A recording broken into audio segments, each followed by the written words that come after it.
inshuti za Major Crypto. Nk'uko mubibona, noneho nje kubereka icyo bita trading, uko wayikora ukaba watradinga ukaba wabona amafaranga cyangwa se ukaba wanayabura. Igare ko urabizi kuri iyi si ikintu cyose ujyanye ku isoko kiba kitanga profit cyangwa kitayitanga. So nk'uko mubibona rero, iyi ni ya application yacu ya iyo bita Wex. So guys, abantu batigeze bayikora, irimo iratanga bonus y'amadolari 5. Wamara kuyikora yo ubwayo, ukimara kuyikora bahita bakubita bonus y'amadolari 5. Urareba ukimara kuyifungura, wamaze no gukora verification. Hano ni ibintu bisanzwe, ni ibintu bisanzwe ku bantu bamenyereye bakora amakiripto. Gukora exchange ukanda hano kugira ngo ube verified, and then ukaza ugakanda kuri aka kantu hano. Iyo utari verified hano haba ari unverified. So uraza ugakanda hano, ukaza ugakanda kuri unverified hano, cyangwa se ugakanda kuri identity verification ya ID verification, ugahita uhakanda. Deja iyo umaze kuhakanda biba byarangiye, utangira ugashyiramo irangamuntu n'ibiki byose. Mu minota 2 uba umaze kuba approved. Nibwo uhita ubonaho rino jambo approved. Rino jambo approved iyo ukimara kuribonaho uhita byihuse ugahita ukanda hano kuri welcome bonus tayari. Ukimara gukirikaho bahita babikwereka, bagukubita amadolari 5 y'ikaze, ukaba wabasha kuyatradinga. Wamara kuyatradinga niho ushobora kuba wabikura ayo umaze kugezaho. So guys, uraza ugakanda hano nk'ibisanzwe, gatoya. Amara gukanda hano uhita uhasanga aha handitse 10 USDT. Ngewe nuko ari byo bari kumbwira ngo deposingeho kugira ngo bibe successful, kugira ngo mbone ayikaze. Urareba barimo barambwira ngo make first deposit at least 200 USDT, kugira ngo nyine nkishyiraho deposit y'amadolari 200 bahita bampa 10. Ariko ibyo ngibyo ntabwo ari byo ngiye ibindaje nshinga. Icyo usabwa, dore ngiye naraya claiminze deja ngaya identity verification, complete KYC verification to claim 5 USDT. Ukimara kuya claiminga, uraza hano usanga hano hari 10 USDT, urasanga ha 5 USDT, ukande claim. Urarangiye yabaye claimed, sibyo? Ibyo nimara kubisoza, nta nyungu ngiye bibonamo. Gusa ariko ndagushyiramo link muri description n'iya group, aho wambaza ibibazo byose ukaba wamenya iko bikora. So ngewe rero nari narayabikuje yose. Nangaya nuko najya mbereke trading, kuko amafaranga mara iminsi 8 ari kuri balance. So ngewe naraye tradinze, asigaye naya. Ariko ye ngaya niyo ngiye kubereka ukuntu trading. Ukanda hano kuri features. No musi dufite iki? No musi signal dufite imeze gutya. Urareba iyi ngiyi ukuntu imeze, ni iyi ngiyi nizo tugiye gusetingamo ubibona. So 100%.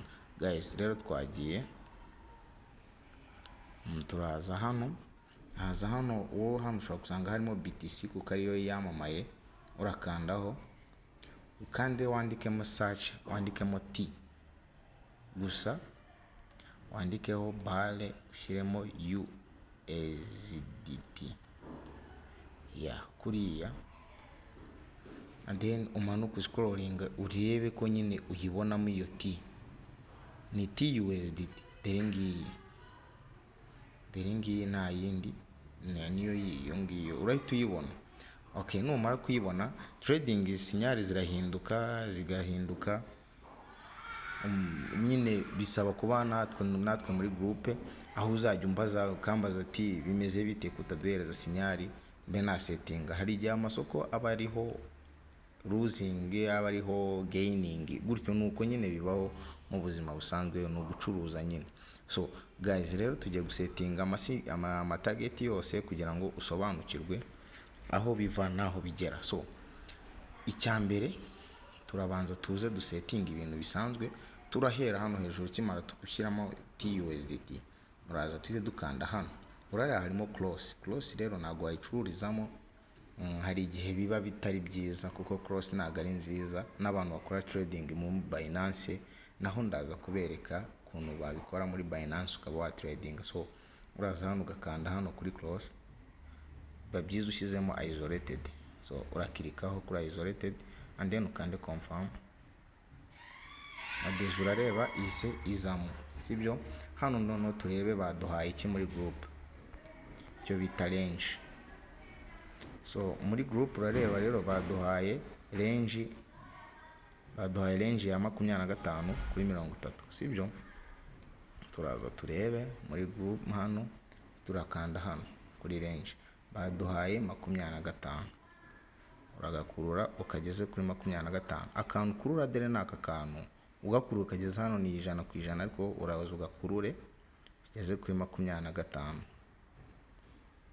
sisa, and then ukande confirm n'ibisanzwe.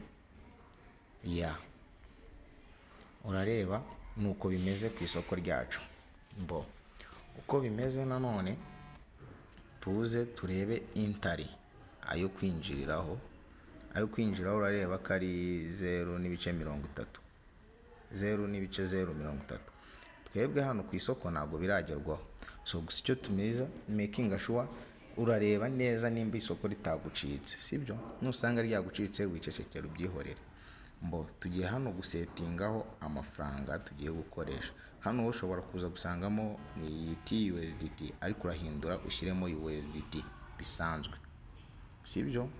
Urashyiramo USDT bisanzwe, uzukande ushyiremo USDT, urakandaho, urareba ko ari kumitishamo USDT cyangwa se konti, cyo uhita ukanda kuri USDT ugahita ukanda confirm nk'ibisanzwe. Turaza dukurure kano gatibari turebe ayo dushaka gukoresha. Njye ndashaka gukoresha $1 rimwe rifunze. Uri kubireba hano, urareba max open, urareba ni $60. Ni ibyo ngibyo ntabwo twebwe tureba iyo cost. Dore rimwe naha ngambi bonera ko ari byo nakoresheje $1 muri kubibona hano. So isoko ryanjye ntabwo riragera aho rigera. So kongere dusubire kuri signal, twongere turebe. Uri kubireba bari kuvuga direction ni kuri short. So short baba bavuze rero, hari igihe usanga handitseho long. Iyo handitseho long ukanda hano, wamaze gusetinga bino byose twasetinze hano hejuru. Iyo hariho long ukanda hano, haba hariho short twe turikandira hano kuko ari short, and then uzukande confirm submitted. Tayari urabibona ko bya submitinzwe. So noneho tugiye gusetinga amatageti. Target hano dufite ni, urareba target ya mbere, ya kabiri, ya gatatu, ya kane, ya gatanu. So bishatse kuvuga ngo iki, iyi ya mbere ya 0.030, iyi ya coin yacu nigera kuri 0.035 irahita yikuraho. Iya kabiri irahita nayo nigera kuri 0.0 gutyo n'ibice 29 gutyo nayo yikureho. Iya gatatu nuko gutyo. Nuko nkuko biba bigiye bimeze. Uko demo uko ugenda wunguka, demo uko ariko zigenda zivanaho. Ariko uko bimeze twebwe tugiye kureba ukuntu bazisetinga, kuko ntabwo ari byo byiza, ntabwo ari byo binzanye kwigisha. Tugiye gukanda hano target ya mbere. Iyo ugiye gushyiraho target uraza hano kuri top profit. So uraza ukande hano kuri top profit. TP ni top profit, cyangwa se target profit, ni target profit. Turaza dusetinge iyi ya mbere. Iyi ya mbere urareba ko ari 0.030, so turabyandika 0.030, sesa buriya byabaye ndakeka twongereho indi 0 turebe nimba bikunda. Okay, nibyo ra? Okay, nibyo. Tuyijyane, tugiye gukora enye zonyine muri ziriya. Turaheze tuyijyane tuyigeze hano. Deja dushaka twakora iya mbere ariko nta kibazo, reka tuyijyane tuyikoze hano and then dukande confirm. Position profit order, twamaze kuyikora yamaze kugeramo, sibyo? Nagira iri hafi kugeramo. Icyo dukora turongera dukande kuri TP, dusetingemo target, turebe target. Okay, reka twirebere iyi ya gatatu, dushyiremo iyi ya gatatu niyo dusetingamo. Iya gatatu bari kutubwira ko ari 0.0.029 0.029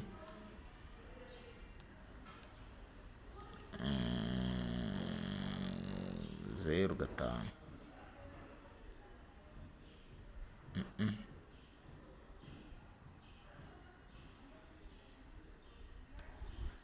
Sorry gatoya, 00 nari mbyanditse hatariho, munyihanganire kabisa.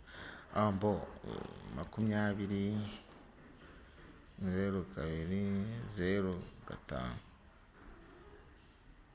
0.5. So ni ibyo.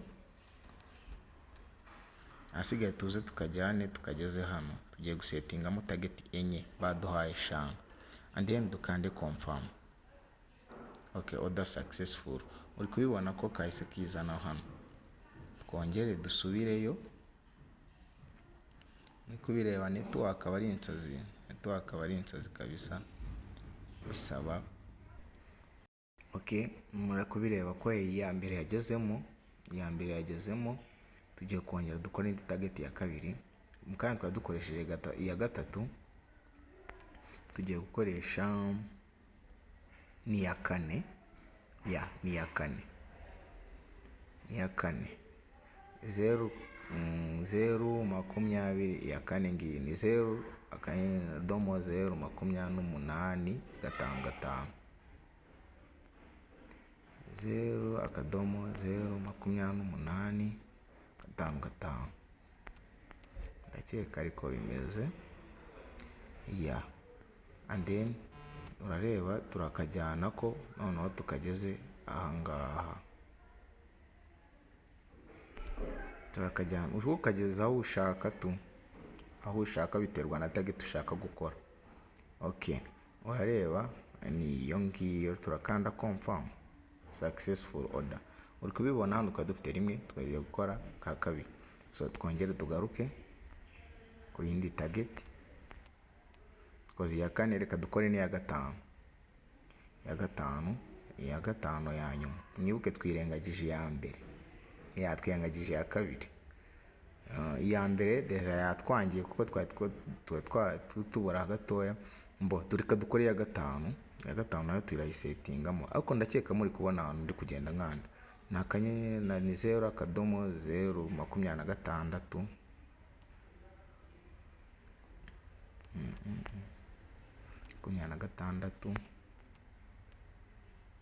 26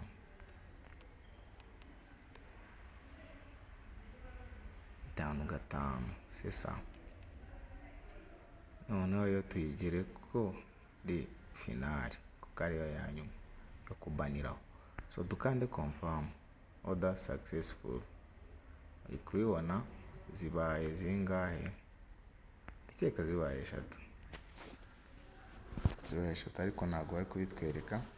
Okay, ibi byajemo ni order 3 dukoze.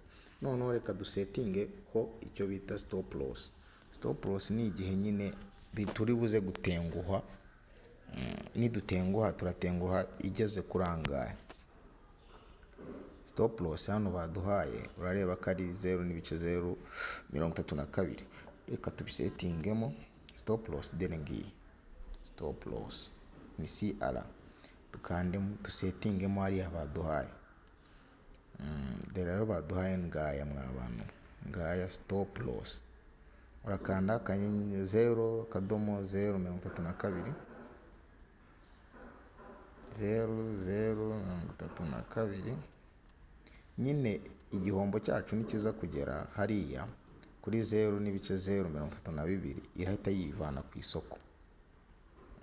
Kubisobanukirwa ni demo kunyandikira cyangwa se ukajoininga group, ndayishyiramo uze kumbwira aho utasobanukiwe ngusobanurire wowe ushaka gukora. Ahangaha rero tuza tukajyana tukakageza 100%, kuko nyine ni igihombo niza kuva kugera hariya birahita byikuraho, irahita yikura ku isoko, urahomba dukeya. Urahomba dukeya. Kande confirm, tayari. Ubu twageze ku isoko, turimo turareba nimba twunguka cyangwa tuduhomba, ariko ndaza kubibereka. Stay tuned, uraza kuza gusobanukirwa. So sigaye dufungure inuze yacu auto add, asigaye turindire turebe inyungu iri buze kuza. Guys, cyo nagusaba ni ukubana natwe muri group, ujoininga link muri description, uze no kureba link y'iyi application, asigaye urebe ko nawe wakora ho account ukaba waza gusobanukirwa buri kimwe cyose. Guys, ciao. Video ibaye ndende, ariko gusa wibuke gukanda subscribe, like, share n'abandi ubagezeho ibyiza bya trading, kugira ngo tuzadusobanukirwa. Ubutaha nzagaruka mbasobanurira ibijyanye na OKX cyangwa se kuri Binance, uburyo wa tradinga byoroshye ukaba wagira inyungu ku madolari yawe makeya cyangwa se menshi, biterwa n'ibyo ushaka. So guys, turi kumwe, ciao.